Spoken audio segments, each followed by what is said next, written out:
Today's story is about two children who lived by the sea in the days of those tall ships with billowing white sails, and had quite an adventure.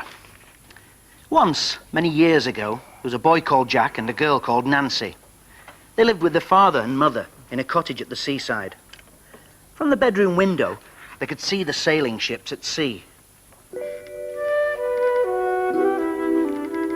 Sometimes the sailors would tell them about the strange places they'd been to.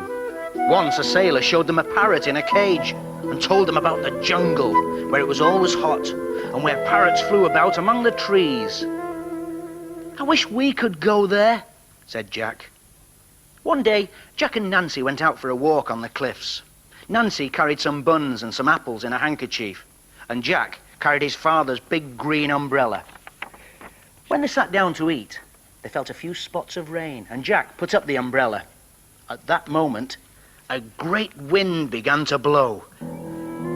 Jack held on tight to the umbrella, and Nancy held on to Jack. And then suddenly the wind blew so hard, they were blown into the air. Up they went, through the clouds, until, at last, after a long time, they came out into clear sky. Slowly the wind dropped, and the big green umbrella began to float down towards the island in the sea. Down they floated between tall trees. Flying about among the branches were parrots,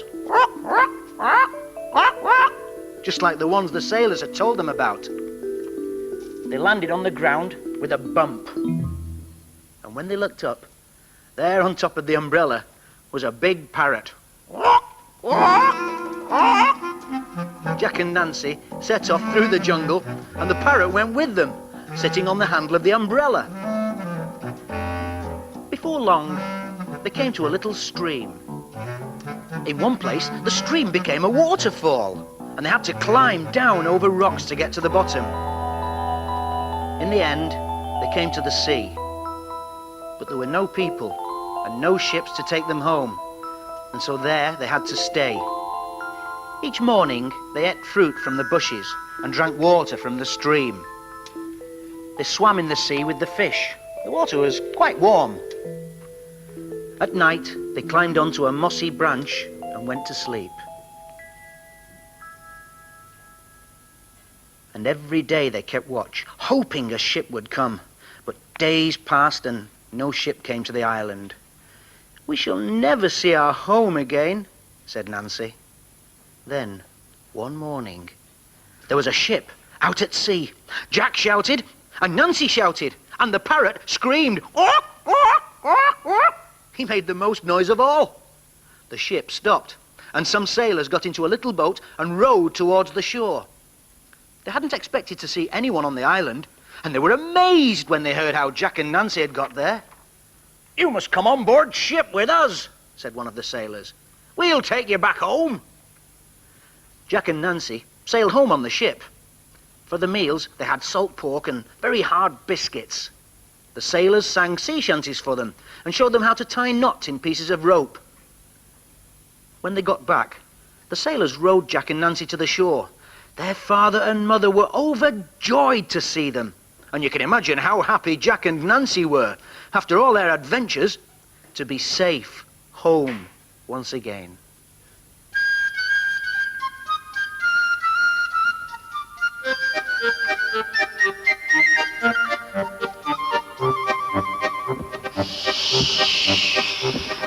What shall we do with a drunken sailor? What shall we do with a drunken sailor? What shall we do with a drunken sailor early in the morning? Hooray, and up she rises, hooray, and up she rises, hooray, and up she rises early in the morning. Ah, Captain, put him up in the crow's nest. Put him in the crow's nest till he's sober. Put him in the crow's nest till he's sober. Put him in the crow's nest till he's sober early in the morning. Hooray, and up she rises, hooray, and up she rises, hooray, and up she rises early in the morning. How you doing up there, able seaman Humpty? Feeling any better? Ah, you soon will.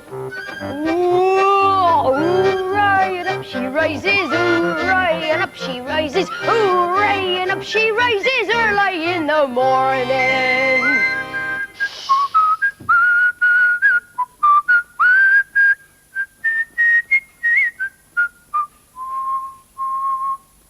Oh, this cardboard yacht. Hope it floats a bit better than Humpty's cardboard yacht, because cardboard is not always the best thing to float. Floats well at first, and then usually gets a little bit soggy. But it's floating okay now. What else floats? Oh, my paper yacht. Paper's always good to float. But again, after it's been in the water for a while, might just sink. But not yet. Still some float left in that. All kinds of things float. Let me see. A lump of plasticine. You think that would float? Does plasticine float? Let's find out. Oh. Well, sometimes it does and sometimes it doesn't. Rather depends on the shape. Here's a plasticine boat I've made. Do you think this might float? Hope so. There we go. A grand launching of the plasticine sailing boat. What else floats and doesn't? Well, there's corks. Cork should float. Yeah, put a sail in a cork and make a sailing boat like the yacht. That's made with a lollipop stick. And there's plastic milk bottle. That should float. Well, it will float when it's empty, but if it fills up with water, glug, glug, glug, it may just sink like a sinking ship. Let's refloat it. Hooray, up she rises, hooray, up she rises.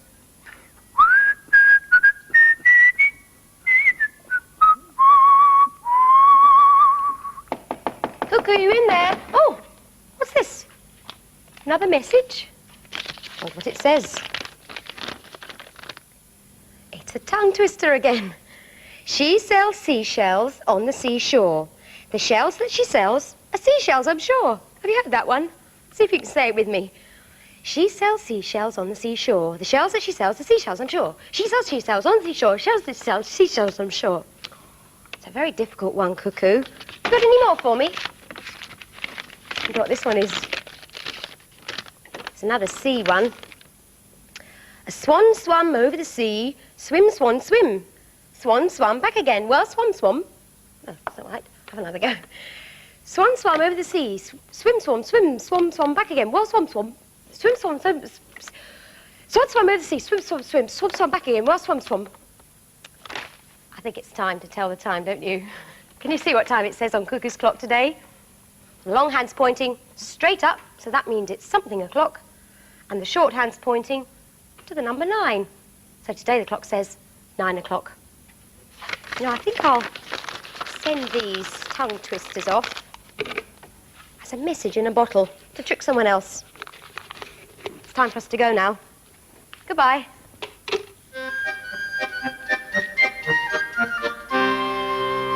You could try floating your own silver paper boat. Or anything. Goodbye.